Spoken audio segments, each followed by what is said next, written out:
You are in Skanderborg, very 7 kilometers south of Skanderborg, on a farm called Nissemgaard.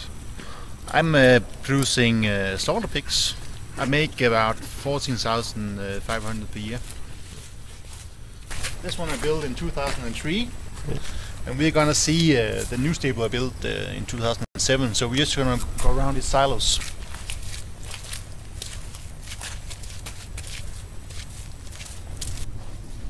This is what we call a cleaner stable, and the pigs are here from 7 to 30 kilo. So how old are they when they arrive here? They are about 4 or 5 weeks.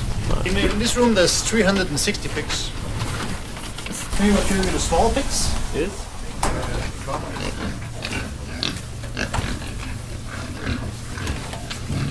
So how old are these pigs? They are... I can just look at the plate here, it says... hang on. They are from November to now, so they've been 3 months in here. Yeah. 3 months here and 8 weeks in 7 weeks in Klima. And how long are they staying on this farm? Half a year, average half a year.